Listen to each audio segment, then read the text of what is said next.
আসসালামু আলাইকুম এভরিওয়ান, কেমন আছেন সবাই? Welcome back to my another blog.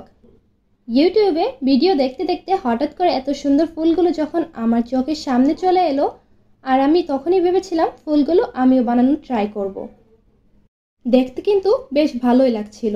তো ফুলগুলো বানানোর আগে আপনি যদি আমার চ্যানেলে নতুন হয়ে থাকেন তাহলে চ্যানেলটি অবশ্যই সাবস্ক্রাইব করে দিবেন, এবং ভিডিওটা যদি একটু পরিমাণও ভালো লেগে থাকে তাহলে কিন্তু অবশ্যই লাইক করতে ভুলবেন না।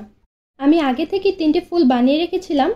এবারে ইয়েলো কালার একটি পেজ নিয়ে একটা মেজারমেন্ট অনুযায়ী কেটে নিলাম।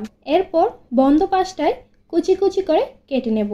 ফুলগুলো বানানো এতটাই সহজ ছিল যে আমি 4টি ফুল মাত্র 30 মিনিটে বানিয়ে ফেলেছিলাম। ফুলের কালার কম্বিনেশনটাও কিন্তু খুবই অসাধারণ ছিল। তো আমার পেপারটা কুচি কুচি করে কাটা হয়ে গিয়েছে। এবার আমি পেপারটাকে সমান করে উল্টো করে নেব এবং গ্লু লাগিয়ে 2টা পার্ট জয়েন করে দিলাম। ফুলের ডাল বানানোর জন্য গ্রিন কালার পেপার নিয়ে স্টিক বানিয়ে নিলাম এবং ফুলের বাকি অংশ গ্লু দিয়ে পেঁচিয়ে পেঁচিয়ে জয়েন করে নেব। আপনারা চাইলে এত সুন্দর ফুলগুলো সিঙ্গেল পেপার দিয়েও বানাতে পারেন, তবে আমার কাছে মনে হয়েছিল ডাবলভাবেই খুব বেশি সুন্দর লাগে, তাই আমি ডাবল পার্ট করে বানিয়েছি। ফুলগুলো কিন্তু দেখতে অনেক সুন্দর, কিন্তু বানানো একদমই সহজ।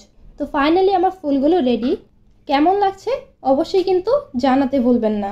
সুস্থ থাকবেন, ভালো থাকবেন। আল্লাহ হাফেজ।